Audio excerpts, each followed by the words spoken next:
Welcome to Inside the Deal. I'm Suzanne Stevens. With me today is Peter Kaufman. Peter is head of restructuring and distressed M&A for Gordian Group. Peter, we're here to talk about auto bankruptcies and restructurings, and we've just seen an appeal filed to block the Chrysler Fiat sale. How much of a delay could that cause to a proceeding that had up to this point been fairly smooth? Well, it's been smooth because all of the dissenters had been shouted out, stifled, etc. The poor little Indiana pension funds are trying to stand up for truth, justice, and the observance of the rule of law in bankruptcy. So they're definitely a burr under the saddle of this thing. And I think it remains to be seen how effective the appeal will be or what kind of delay it will engender. And I think depending on where they've appealed, district court, if they lose that, they could still appeal to the Circuit Court of Appeals. And so this thing may have some legs on it. And these are unprecedented cases, you know, that we're talking about. I mean, General Motors, one of the largest bankruptcies in assets and liabilities that we've ever seen. Well, I think what's unprecedented is the government nationalizing a corporation like this and the government stepping in and saying, this is the policy goal that we want to see effected, and we don't really care too much how it gets done, so we're just going to plow ahead.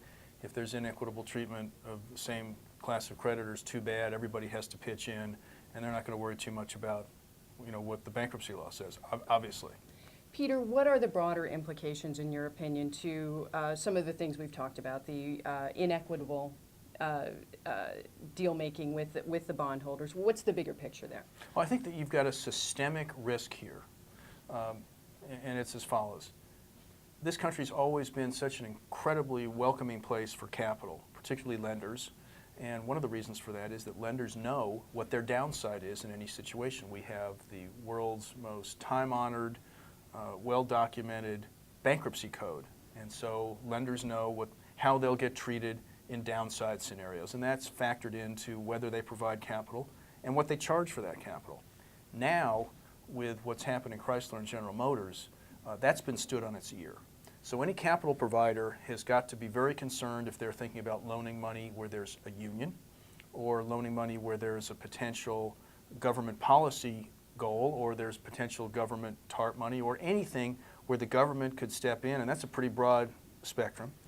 And so they'll think twice about loaning money at all, and they'll certainly have to think about factoring in a higher cost of capital to take into account that they're going to have bankruptcy law not apply in their situation. If the government had not gotten involved, or it had followed suit with what you're saying, what might we have seen happen with Chrysler and GM? I mean, they would have been forced possibly into a bankruptcy. What would that have meant for the industry?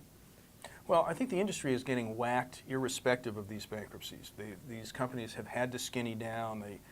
You're going to see liquidations of pieces, sell-off of pieces. There's going to be a ripple effect throughout the industry. There are lots of things the government could have done. One of them would have been to knock heads months and months ago and say, you know, there's no new money unless in the next 30 or 60 days everybody at the table figures out how they're going to do it. You know, using the government as a jawboner and knocking heads, you want to effect a consensual solution, and there are lots of ways to do it. The government failed to get a consensual solution here. And I don't think it needed to be that way.